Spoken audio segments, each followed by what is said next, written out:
It's weird having to control all these things. I just want to just do a little mini arrow.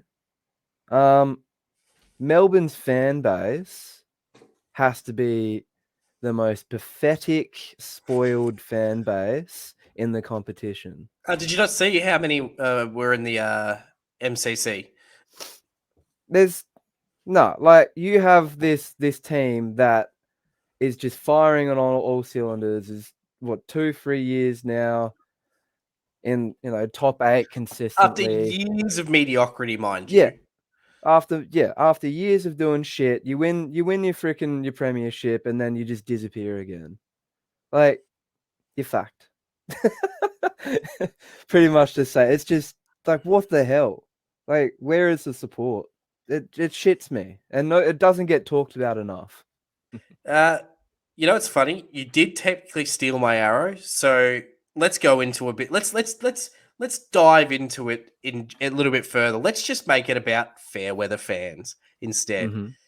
because I hate a fair weather fan, and I think it elaborates a little bit more on you. I think Melbourne are the perfect example of a fair weather fan. So Melbourne's attendance today was absolutely atrocious. 33,000 at the MCG today. Like you said, and this 33. is 33,000 at a near Jeez. 100,000 stadium.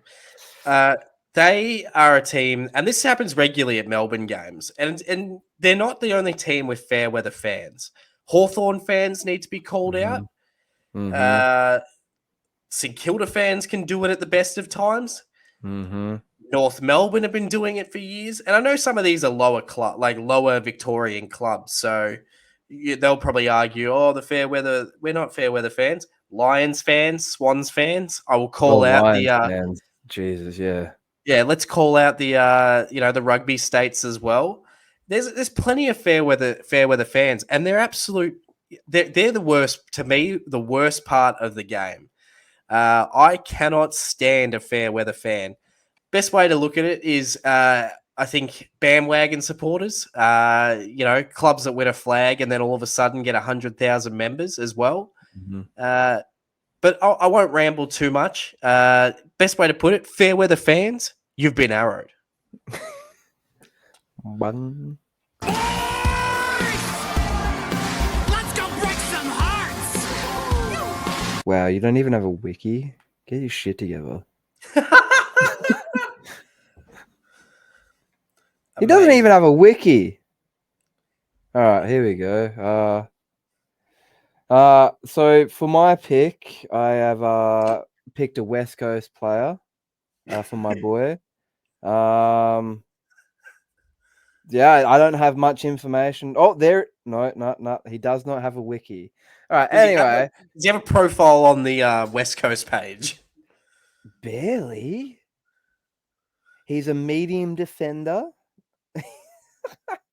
He was drafted in 2021. What pick was he taken at? Pick 31. He was born in 2003, 5th of March.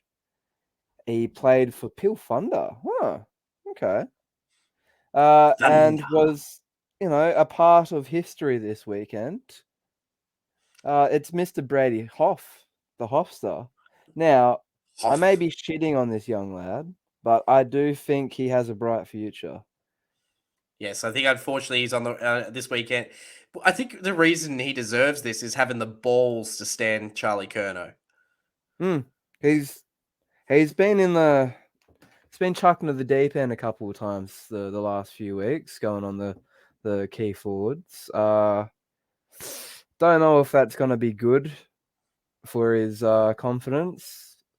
Could be good experience, but let's see how he bounces back from that. He's one of the few bright stars for West Coast, and looking forward to see where he goes. And that is one of the reasons why I have added him to the boys' club. So Brady Hoff, welcome to the boys' club. You remember this, pal? You're a boy in a man's world. Taken pick 38 in the 2003 AFL draft, a father-son pick for Geelong. It's Mark Blake, a special induction, this one, for a few reasons. 2007 was dropped for the grand final after a poor performance in the prelim against Collingwood. He was dropped for Stephen King. Stephen King played in Geelong's VFL Premiership side 2 days after Geelong's prelim final win over Collingwood. So basically, Mark Blake was cucked in the ruck. 2008, though, he did play in the grand final, but unfortunately for Geelong, they lost. So Mark Blake, having not won a premiership just yet. 2009, though, his spot in the side is very shaky. Stephen King's gone to St Kilda. Mark Blake still can't cement his spot in the side. But does he play in Geelong's premiership side in 2009? He does. So it's a special wing, special induction, this one, premiership induction, my second one this year.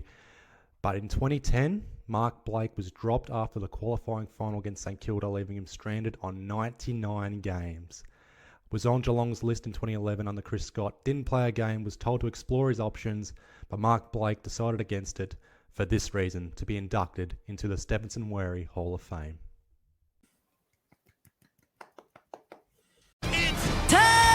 Cash time! Ouch!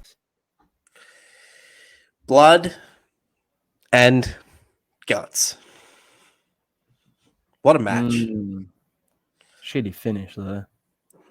Shitty finish, but what a match. And Ibushi making the internet go crazy by self-tack bumping is making me lose my shit laughing. But this is about one man.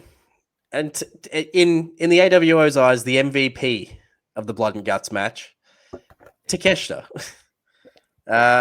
He was phenomenal coming into this match. Golden Elite versus the BCC. Bastard pack. Oh yes, and the did you like how they kept calling him the fifth man? Yeah. The fifth man, the fifth man.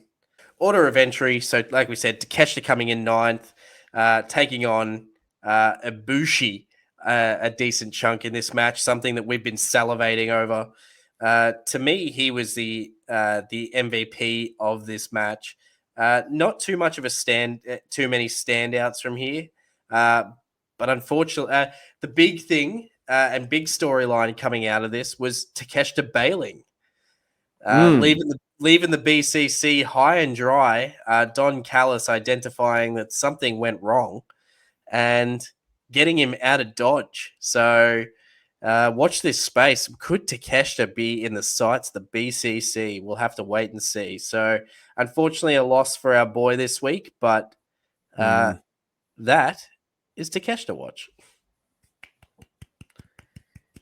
Nate writes Takeshita watch so much better than I do. I mean, like, it's hard to...